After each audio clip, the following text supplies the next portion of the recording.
Bob. I wasn't sure if we were in. Oh, Glory to the Father, and to the Son, and to the Holy Spirit. Illumine our hearts, O Master, who lovest mankind with the pure light of thy divine knowledge.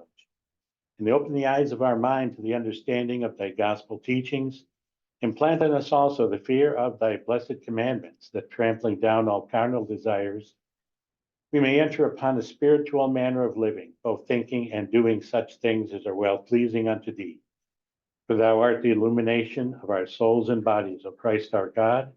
And to thee we ascribe glory, together with thy Father, who is from everlasting, and thine all holy, good, and life-giving Spirit, now and ever, and unto ages of ages.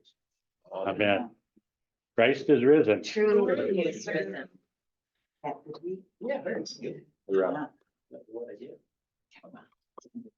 Welcome, everyone, to the last session for this year's class. Sam, did you hear that? What? Next to the last session. Next I Sunday. just like next week. Could always keep next them on week the is the last I'm session? hoping you'll say, no, we don't have class, let's go play golf. Yeah, next Sunday will be the last Sunday. I will not be here, but Father Michael is going to be our guest Father Michael? substitute teacher. Oh, we better be here. He's taking attendance. Please do, please be here.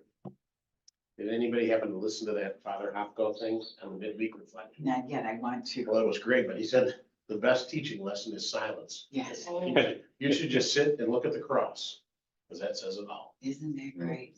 I was listening to it on the way here today. That's good. There's Fantastic. three In of fact, I us. want to recommend it if you haven't had a chance to hear it.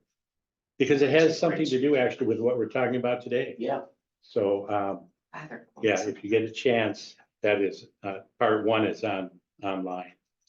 that's Ben Solak's grandfather. Oh, No, Hopco is not. Yeah, I just asked him.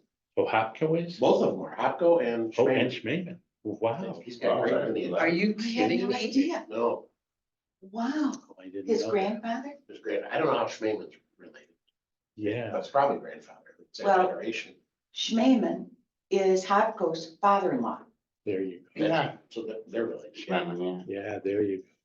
Wow. Well. Right. This is very nice. So finally, we're down to the last chapter in the book, Jesus Christ, his life and teaching. And the last chapter kind of summarizes Jesus's way of life and some of his character traits. And so we'll start with the appearance of Christ. And surprisingly, in the whole New Testament, there is not one single description of how Jesus looked, what his outward appearance was, even though at that time in classical literature, that was a very significant aspect of literature. In fact, in the Greco-Roman world, the idea was widespread that there was an inextricable connection between a person's outward appearance, facial features, and physical build on the one hand, and that person's character on the other hand. The one could be discerned through the other. You can judge a book by its cover, I guess, what they're saying.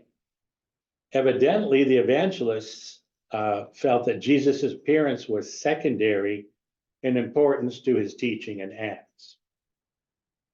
However, as Christianity spread among the Gentiles, Christian writers began to wonder what Jesus looked like. And to understand, the Gentiles were part of the Greco-Roman world, so they're going to want to know, well, what did this Messiah look like, this Jesus that we believe in?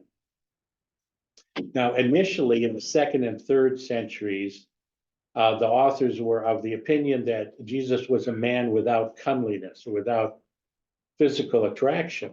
That was Saint Irenaeus in the second century. Justin Martyr pretty much said the same thing, and so did Saint Clement of Alexandria. So all three basically said Jesus was not very good looking. He would have no outwardly attractive appearance. This came from the idea that the idea came from what a literal reading of the prophecy of Isaiah. And Isaiah says, "He hath no form nor comeliness." He's talking about the Messiah.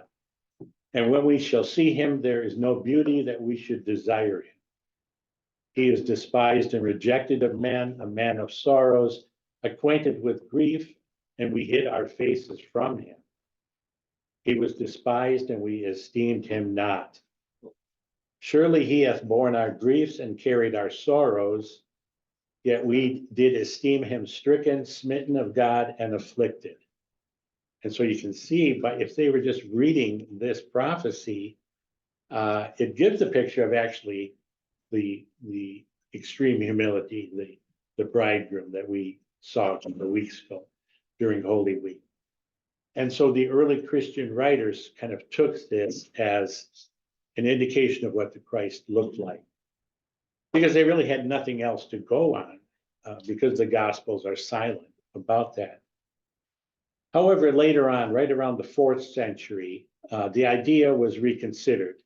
And Saint Jerome, in the 4th century father, wrote that the very splendor and majesty of Christ's hidden divinity, which was even shining forth in his human face, was capable from first glance of drawing those who looked toward it. So you can see almost 180-degree change in attitude regarding how Christ looked.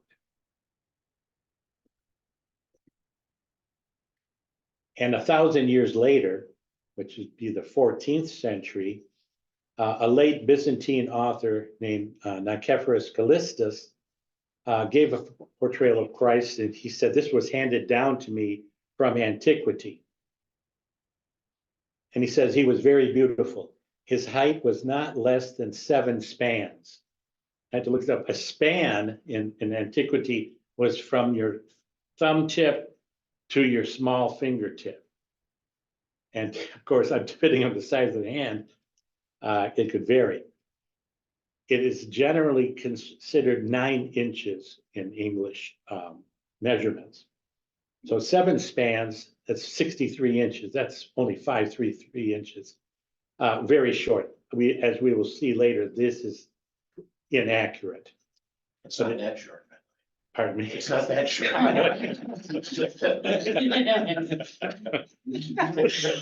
Well, maybe not. Maybe for that in time, it wasn't. At any rate, he says that he was about that height. His hair was bright auburn, not too thick, inclined to wave in curls. His eyebrows were black and arched. His eyes seemed to shed from them a gentle golden light. They were very beautiful. His nose was prominent. The icon that I show you here is actually a close-up of the icon on our dome. And so this is the Pantocrator that we see. Is that what they, I would say that their nose is prominent? Prominent, yes. It's a Semitic nose. How could he get that information in the 14th century?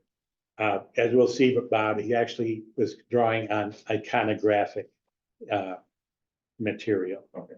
By the 5th century, there were icons of Christ. And so that's how he drew this verbal picture.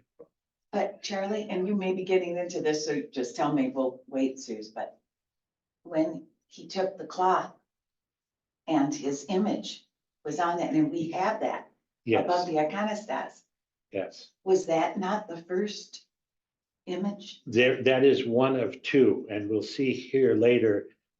They're also basing it on the Shroud of Turin. Right.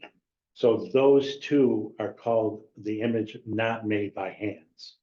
And that is correct. One is the holy face from the holy napkin that we have an icon of, and also the Shroud of Turin.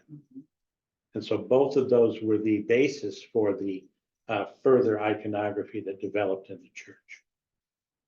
And so that's why this verbal description matches the physical iconography that we have. And so he goes on to say the beard was very lovely, not too long. He wore his hair, on the contrary, very long, with no scissors that had ever cut it. His complexion was that of ripe wheat. His face was like his mother's, rather oval than round, with only a little red in it. But through it there shone dignity, intelligence of soul, gentleness, and the calmness of spirit never disturbed. And if you look at the icons of Christ's face, It is exactly how he's describing it here. And the icons of the saints reflect this same image. If we look at them closely, it's interesting. They have their own personality, and yet they all reflect what the icon of Christ looks like. You think a believer in Christ sees him as beautiful versus a non-believer? Kind of like heaven and hell. They say it's the same place. Just Mhm. depends on. You might be right. If you see a picture of someone you dislike, even though they may be attractive, Yeah. your reaction to that may be different. So beauty is in the eye of the beholder, and I guess that might be told here as well. So while the early Christian idea of the unattractive appearance was based on the prophecy of Isaiah, the later ideas of Jesus possessed a beautiful and attractive appearance, drew on the iconographic tradition. This icon is a 19th century Russian icon of the Holy Face, that napkin that we talked about. And so you see, through the ages, this same general picture of Christ's face still holds. The tradition itself, as we were saying, stems from human fantasy. It came from depictions of Christ that started in the 5th and 6th century, the 400s and the 500s. In this period, the story of the discovery of the image not made by hands, which may be identified with the sheet known as the Shroud of Turin. So the author of our book is using the Shroud of Turin as his basis for the iconography. And as Susie said, also the other napkin, the image made without hands. And they correspond exactly. So on the shroud is the imprint of a figure of a middle-aged man about 5 feet 7 inches tall. And so that's probably the generally accepted height of Jesus. Oblong face, long hair parted in the middle of mustache and beard. And this is how he is depicted in the majority of the canonical icons. There are many traces of blood left on the shroud, which show evidence that it was wrapped around a person who had been subject to flogging and then crucified on the cross.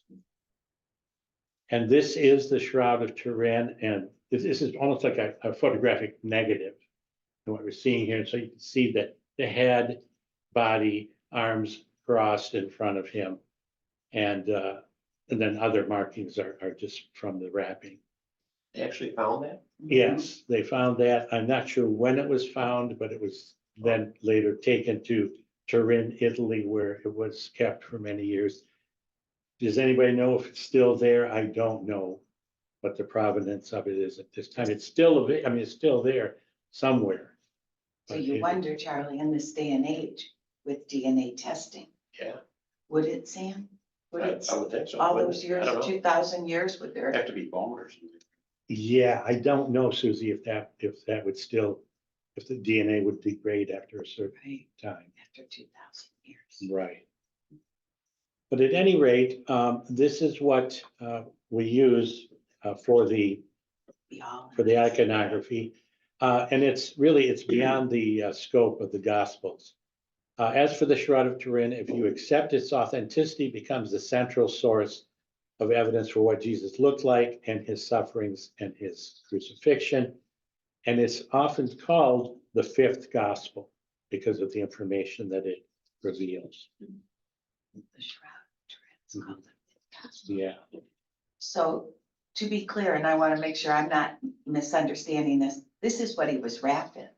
Yes. This is what was left when the angel said, look, see, Right. yeah, To the grave clothes. Now, having said that, remember that there was wrapping around the dead people. right. And so this, I believe, was then a overcovering of the wrappings that he was wrapped in initially. Like a gown. Yes, yes. And remember, Lazarus was also wrapped in these wrappings. And then Christ says, unwrap him and let him go. And so Christ was prepared, his body was prepared the same way. And then I believe this shroud was like like a gown that went over the whole body. But when Christ was resurrected, he wasn't unwrapped, it was in that same cocoon, right? Yes, that's what- right. That's correct. So he didn't have to be unwrapped from all of the grave clothes. So talk briefly about distances because Jesus did walk continuously. A lot of this is review. They went from city to city, he and his disciples. And the expression a day's journey is used in both Old and New Testaments.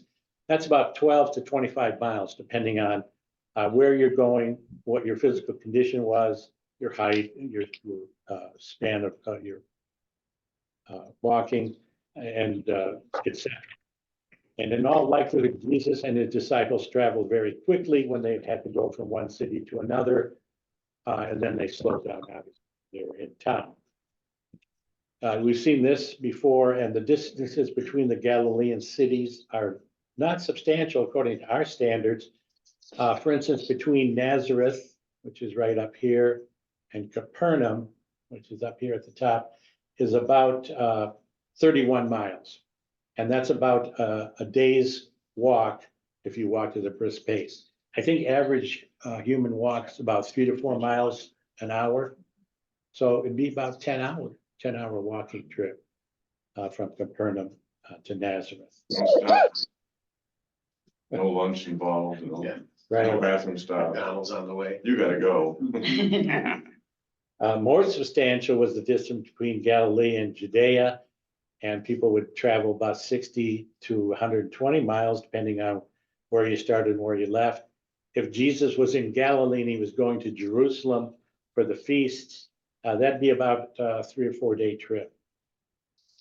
And so that was in consideration of the road conditions at that time. For instance, when Jesus and his family were in Nazareth when he was young, about 12 years old, and they traveled to Jerusalem, they would travel with the whole extended family. And so there would be this whole group going, and then sometimes it would take a few weeks to make the whole trip. So these were quite challenging at times. In order to travel constantly like this, Jesus and his disciples had to be in pretty good physical condition. And so unlike contemporaries of our time, they did not participate in sports, did not have to, or do workouts, things like that. Basically walking day after day was enough to keep them fit. Plus the fresh air and simple food also were beneficial as well. Now, the Son of Man hath nowhere to lay his head, is what Christ said. This way of life was as an itinerant preacher, Jesus was basically. His words about how foxes have holes and the birds of the air have nests, but the Son of Man hath nowhere to lay his head, can be understood as a generic reference to this way of life. Basically preaching from town to town, city to city. And he chose this kind of life. That's what he was chosen. This also can be understood to inform us quite concretely that Jesus did not have a home, neither in Capernaum, where he spoke these words that we just spoke, or in any other place. Commenting on the account of how Jesus sent his disciples into the city to prepare the Passover meal in the Gospels, Chrysostom says, so even from this, it is manifest that he had no house, no place of sojourning. Jesus didn't have a house where he could say to his disciples, meet at my house, we'll have Last Supper, the Passover supper. No, he said, go to this man's house and have him prepare. So, bottom line, on the earth, the Son of God was homeless. When he was born as an infant, there was no place for him in the inn. He was driven out of his hometown in Nazareth. He was raised in Nazareth. He goes back to preach, and they want to kill him. They want to throw him out. So they threw him out of town. So he left. Sometimes he would stay with the disciples, not only for, quote, honoring them and making them more zealous, but most likely because he had nowhere else to stay. So he would stay with his disciples. This wandering, homeless way of life was a matter of conscious choice for Jesus, not simply a consequence of the confluence of circumstances. Now, it was in the home of Peter in Capernaum that sort of became his headquarters, I'll call it. He would go back and forth from Capernaum, go to Bethsaida, go across the Sea of Galilee, but he would always come back to Peter's house. And that was sort of, like I said, the headquarters from which he would do his missionary journeys. At least 4 people lived in this house: Peter, his wife, his mother-in-law, and his brother Andrew. So the 4 of them at least. There may have been more. Peter's parents might have stayed there. His children, if he did have any, also lived there. As a rule, these houses were not divided into rooms. There was usually one big room, maybe about the size of this room, and everybody was just living there. You ate there, you sat there, you slept there, you talked there. It was all one big room. So traveling from city to city, Jesus made short stops to rest. And these times he was very weary from the road, as in the case when he met a woman at the well, the Samaritan woman. He would send the disciples into the city to buy food. Now, what did they go get? A couple of pizzas. Could be naive. No, actually, their diet consisted of a very basic foodstuffs: bread, fish, water, and wine. And that was the basic diet for, I would say, 90% of the time for Jesus and his disciples. No discussion of lamb? Lamb was really kind of a delicacy reserved for feasts Right. and things like that. But they have them on their feast day, their Passover? Yes, that was mandatory. Yes. You had to have a sacrificial lamb Right. for the Passover meal.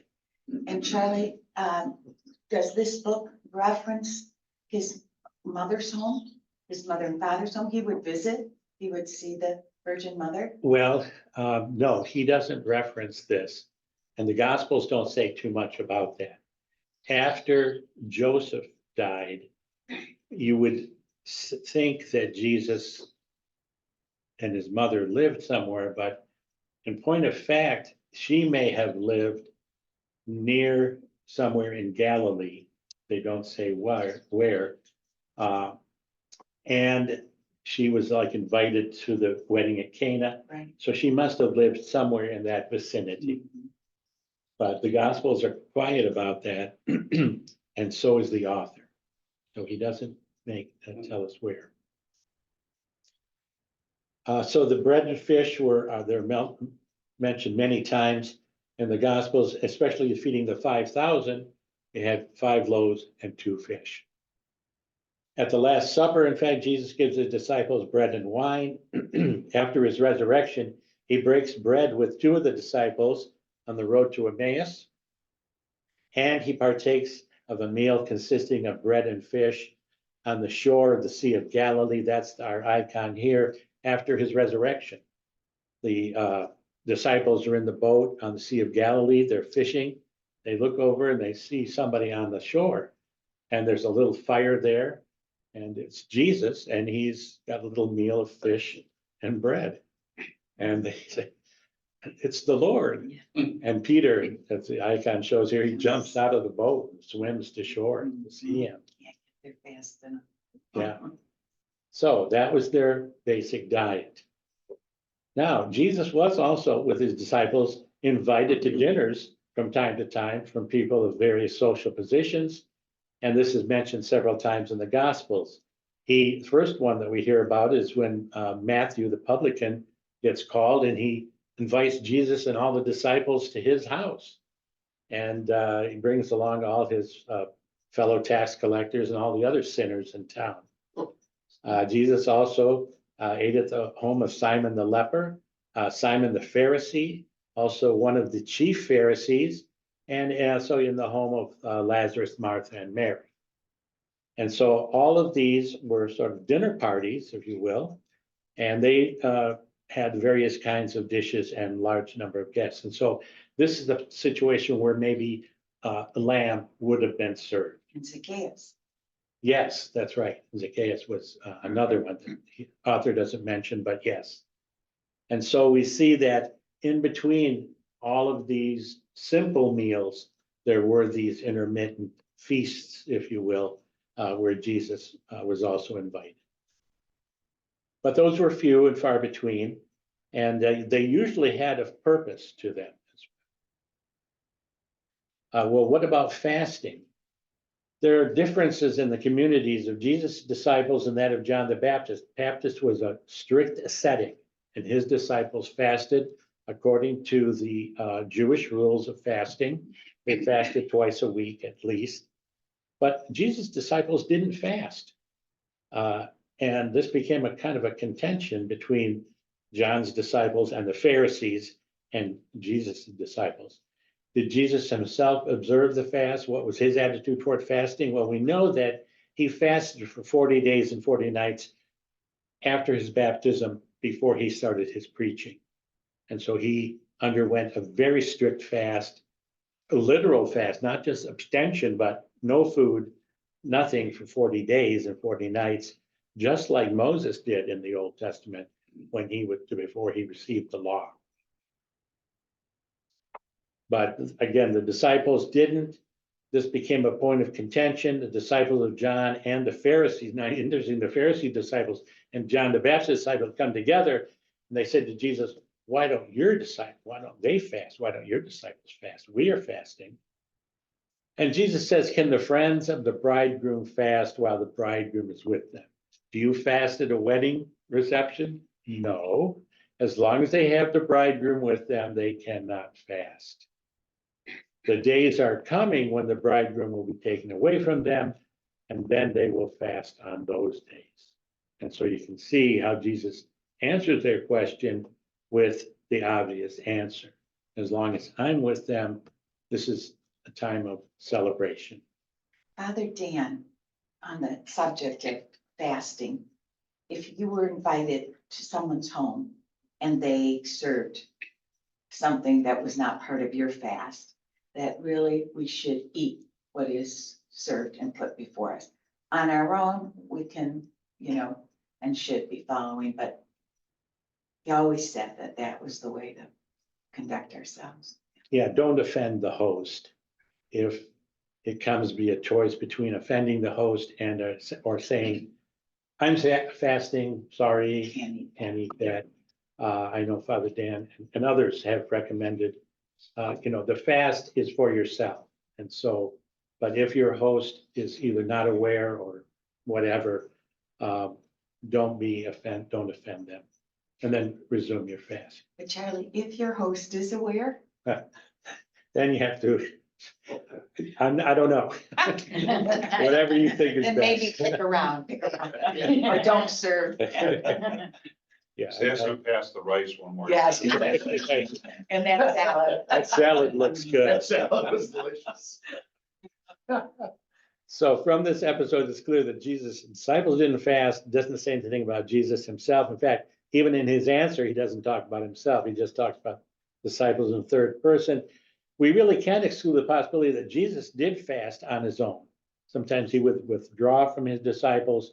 At that times, we may speculate that he fasted. There was time after he was baptized, he did fast for 40 days in the desert. Right. And so with that extended fast, and then afterwards, there is some speculation that when he went off to pray by himself, he may have fasted during those periods. Also, do we all remember the story when the apostles could not extract that demon, exorcise that demon? And they said, why, Jesus, couldn't we? And he said, it takes prayer and fasting. And that's Next. exactly what we're That's it. Good segue. And that is in this case. And Jesus rebuked the demon, and the child was cured. The disciples came to him and said, why couldn't we do that? And he says, because of your unbelief, number one. For assuredly I say to you, if you have faith, small faith as mustard seed, you can move this mountain and nothing will be impossible for you. However, this kind doesn't go out except with prayer and fasting. And so, yes, how did Jesus do it? Well, he fasted and he told them, you have to pray and fast and have belief. And so their unbelief was the main reason for their inability However, this specific demon was driven out by prayer and fasting. And so again, another indication that Jesus did fast himself, even though the disciples did not. Does it mean, Charlie, that they didn't believe that they could do it? Was that what was the unbelief? I think that's what he is implying here, is that your unbelief. I think prior to this first verse, he says to them, "Oh, you faithless generation, how long must I put up with you?" And then he goes on and he bring this child to me, and then he rebuked the demon. So it was their lack of faith that he was addressing as well. My dad would say that to me if I doubted him. Oh, ye of little faith. The next thing we'll talk about briefly is celibacy. Charlie, I have a Jesus' question. life. Oh, before you yes. go on. Mhm. So I was reading and before in the ancient church, they had the common meal before communion. And then it switched to we had the fast, before taking communion. So I just wondered like how that all happened. I think that the development was, there was that, as you said, the common meal where all the disciples would come together and have a meal together, and then they would also have the Eucharist. That then became separate. The common meal and the Eucharistic meal separated liturgically. And so the common meal then got transferred to post-liturgical time, post-Eucharist. And so the idea was that you were now fasting from the evening before, Eucharist was in the morning, and then the common meal succeeded that. On that note, this reminds me of something in one of the epistles. Wasn't there commented somewhere in the epistles where the writer was chastising whoever he was writing to, some people were getting drunk before, were they doing the common meal and getting smashed before communion? Yeah, they were, So maybe that's why to help could have been, that temptation. yes. I think that's a very good point, Rebecca, that had occurred. And also there were some that they would come together for the common meal, and some people would have a lot of food and they wouldn't share it with others who had no food. And so there was, and I think one of the epistles addresses that as well. So that whole thing then became separated from the liturgy, and that common meal was transferred later. Wish we could have coffee. Was the common meal like the feast day, like a feast celebration, or it was every time they had communion? Every time, Every time they had it. I know. Mhm. Yeah, I think he used to call, it was referred to as their love feasts or their common, love meals. And again, they could get out of hand sometimes. As far as celibacy, Jesus was not married. It should go without saying, but in our contemporary society, often this is challenged. It's clear from the gospel narratives where among his relatives, there's mentioned his mother, his brothers and sisters, but never wife and children. And the church has always rejected that without fail. And it's not even taken seriously by biblical scholars. So this is a figment of fevered imaginations in contemporary society. If Jesus had been married and children, don't you think it would have been mentioned in the Gospels or in the Acts of the Apostles? I mean, you don't hide something like that. So obviously a fallacy. Was Jesus' celibacy a result of conscious choice? Yes. To this question, he gives a fairly unambiguous answer in a discussion with his disciples. The starting point of the conversation is when Jesus talks about marital infidelity. So what does he say about marriage and celibacy? Well, as usual, the Pharisees come to Jesus, try to test him. They say, is it lawful for a man to divorce his wife for just any reason? And Jesus answers and says, have you not read that he who made them at the beginning, that is God in Genesis, made them male and female, and for this reason, a man shall leave his father and mother, joined to his wife, two shall become one flesh. So then they are no longer two, but one flesh. Therefore, what God has joined together, let no man separate. Well, that's not good enough for the Pharisees. They say, well, why then did Moses command to give a certificate of divorce and put her away? And Jesus says, Moses did this because of the hardness of your hearts. He permitted you to divorce your wives, but from the beginning was not so. One of the fathers of the church said he did this because so they wouldn't kill their wives. Because if a man had a wife and another young lady caught his eye, he'd want to kill his first wife so that he could marry the second wife. And so because of that, Moses allowed them to divorce their wives rather than kill them. And so that's why Jesus said it, because of the hardness of your hearts. And so he said, go on, and he says, if anyone divorces his wife except for sexual immorality, that's committing adultery, and whoever marries her who is divorced commits adultery. And if then the disciples say, well, if that's the case with a man and his wife, it's better not to get married. And Jesus says, well, that's not necessarily true, but there may be a point, but you may not all accept this, and that is celibacy by choice. If you don't want to get married, you have the opportunity to be celibate. And then he goes on to say, for there are eunuchs who were born this from their mother's womb. There are eunuchs who are made eunuchs by men. And there are eunuchs who have made themselves eunuchs, not in the physical sense, but in an exclusively spiritual sense by exercising self-control for the kingdom of heaven's sake. He was able to accept it, let him accept it. So Jesus said, well, if you think marriage is tough, don't get married, but expect to live a celibate life otherwise. So you're either going to be celibate or you're going to live married life. So the context here, Jesus clearly demonstrates that he's speaking here about celibacy as a conscious choice, which he himself made and which he is offering to those who are able to accept it. And that's why Jesus says, if you can handle it, go ahead and stay celibate, but it's not for everybody. He doesn't demand celibacy of his disciples, but speaks only to those who can do it consciously. Because in fact, even though he was not married, he wasn't averse to marriage. And he talked about familial relations and things like that. He was invited, obviously, to the wedding feast. He blessed it. And he addressed topics of family relations in his sermons. He blessed children when they came to him.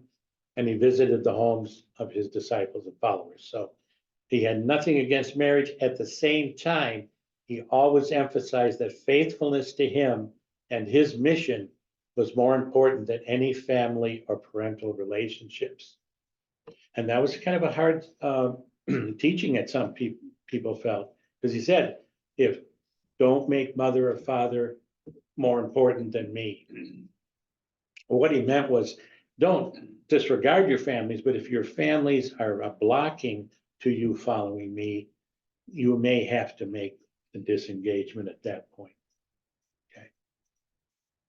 Charlie? Yeah. You know, the Catholics, the priests aren't allowed to marry, but this is pretty much says priests can marry, the way I'm looking at it. They can marry. I went through catechism as an adult, and there was, a priest and his family staying there at St. Isidore's. I think it's similar to the rule, you know, you have to be married before you're ordained, but I don't think many Catholic priests do that. But it is in some circumstances. He wasn't from America either. So maybe in the United States, they don't. I don't know that for sure. I think Eastern Catholics can get married, right? Yeah, I Yes. don't know what, he Yeah. wasn't from. Roman Catholic priests, I don't think can. But Kyle, could they, if a wife passes and they want to become a priest? Oh, so then they wouldn't be a married priest at the time. They're Yeah. supposed to serve the mass daily, and you're not supposed to be with a woman prior to, and I think that's the restriction from the Roman rite. The Byzantine Catholics have a different discipline. That's right. Yeah, the Melkite priests that we have in Lansing, some have been married. And so as long as they're, as you were saying before ordination, they marry, then that's acceptable. I have a feeling that most Roman Catholic bishops will not give a Roman Catholic priest who is doing daily mass permission to marry. I think it really is up to their bishops, but I would say more than 90% are not married. This is the only one I'd ever heard of that was married. Yeah, it's very rare exceptions. But like you were saying, Eastern rites. So in rejecting the temptation of excessive asceticism, in the early church, celibacy started to gain popularity. And in some circles, some early Christian sects said, nobody can get married. If you want to be a Christian, you can't get married. Well, they went to the other extreme. And so the church tried to get a balance between, and they strictly followed the teaching of Jesus. Celibacy never became and cannot become the norm for Christians. So it's actually only a minority of Christians who could remain celibate. And that developed, usually beginning with the Apostle Paul, into the monastic communities that we know of today. And they became very important and played a significant role in the history of the church. But this trend early on to make everybody celibate was rejected by the church. That's not what it was meant to be. The majority were meant to be married Christians with a small pocket of monastics. And in fact, up to the present day in the Orthodox Church, all bishops are chosen from the ranks of celibates and monastics. And so when you, and interestingly, a widower can be a bishop. And we have that today. Yeah. Bishop John. What if you can't grow a beard?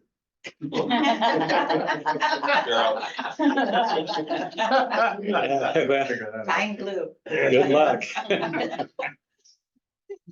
That's like Father Andrew from St. George, the previous. Oh, gosh.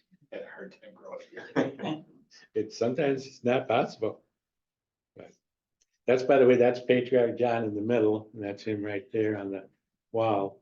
And that's our current, and these are the actually bishops of the Antiochian Synod.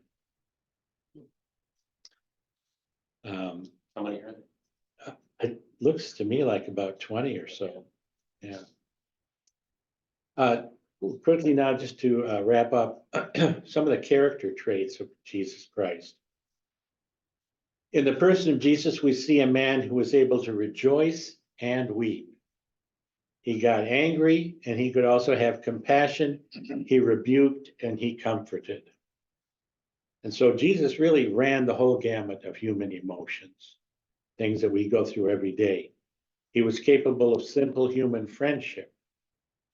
He called Lazarus his friend and he, wept over him. He was uncompromising toward vice, but forbearing toward sinners. Love the sinner, hate the sin. Basically when he encountered the vice, remember the sinful woman, the woman called in adultery, he hated the vice and he said, go and sin no more. But by the same token, while those who came to condemn her, he stood and said, okay, whoever has no sin, go ahead, throw the first stone. And they all walked away. So he was very uncompromising toward the vice, but still forbearing toward the sinners.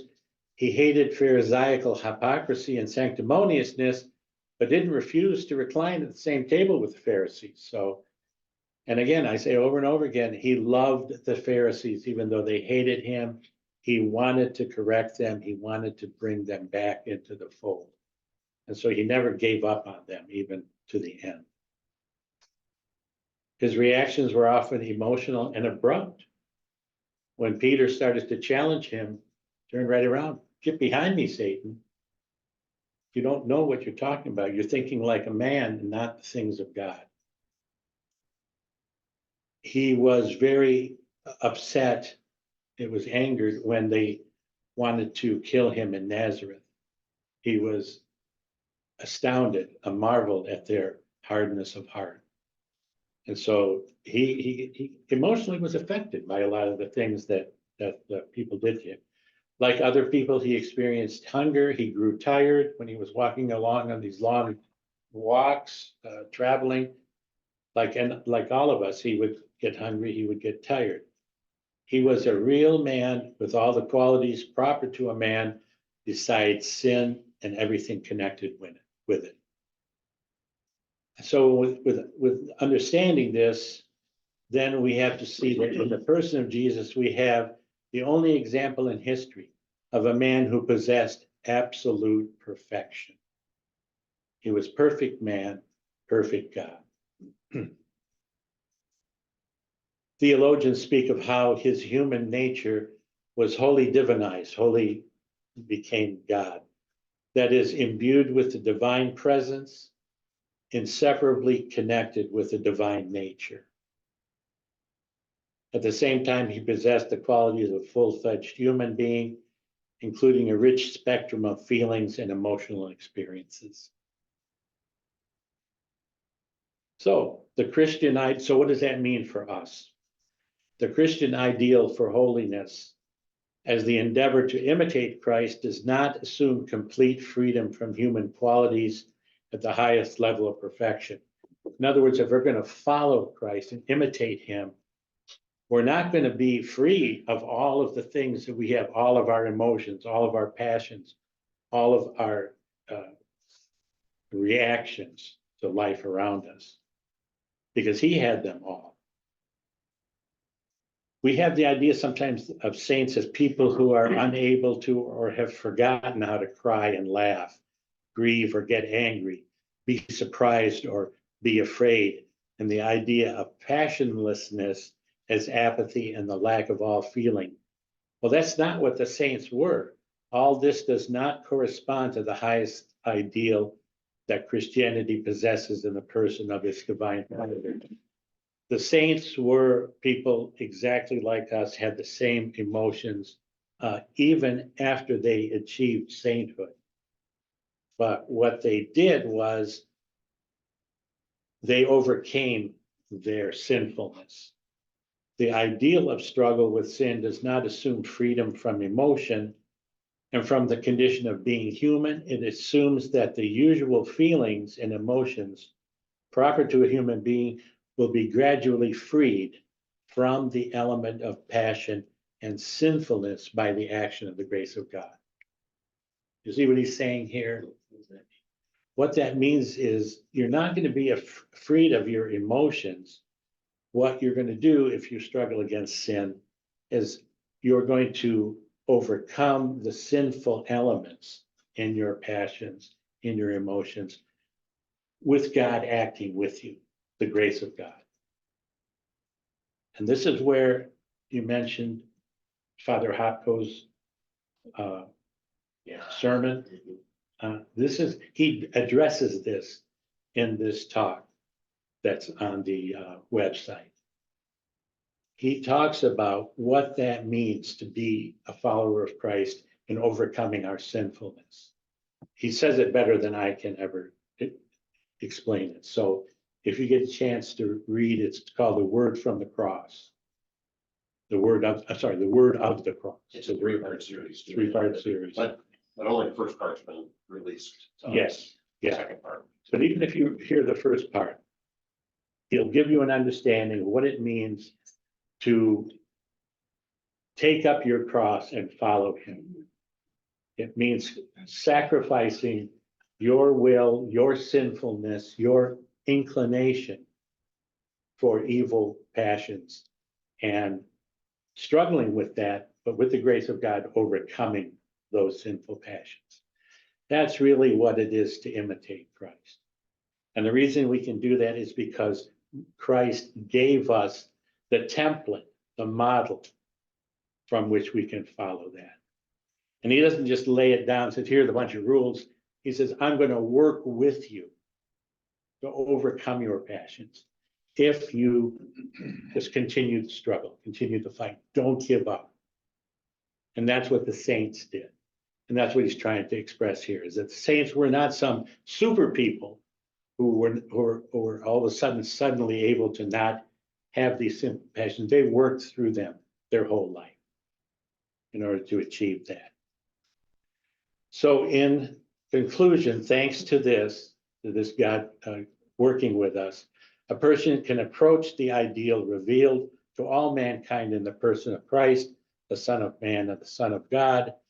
It was in Christ himself that these feelings and emotions were freed from this sinful element in the first place by virtue of the inseparable unity of his human and divine nature.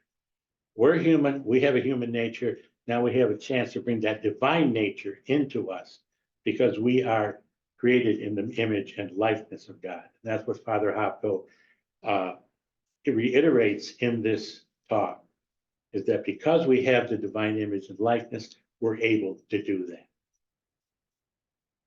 So, questions, comments, anything to add? So that first part, that's what is uploaded is like for the midweek, Yes, That was last week's. yes, meeting. just last 16. past Wednesday's midweek reflection. So, Yeah, if you go to the midweek reflection for this past bright week, it's on there. Okay. And look for it, and I highly recommend it. So, well, thank you, everyone. I appreciate everything, your support being here this year. I will not be here next week. Father Michael will teach. And so I look forward to all of you being What's the book for next year, Charlie? there. We haven't decided yet. We'll let you know as soon as we can. Okay. I'll check with the bosses. No. All right. Thank you. Thank you, everyone. You're welcome. Good year. Thank you. I'll text How'd you survive? Ask that. Where is All this? night. Father Hopko thing. It's in the midweek reflection. You know, the kid sends out. Who? Oh, okay. You get that every week. Okay. Usually comes out. Just in one of his email, huh? Okay. Yeah, it's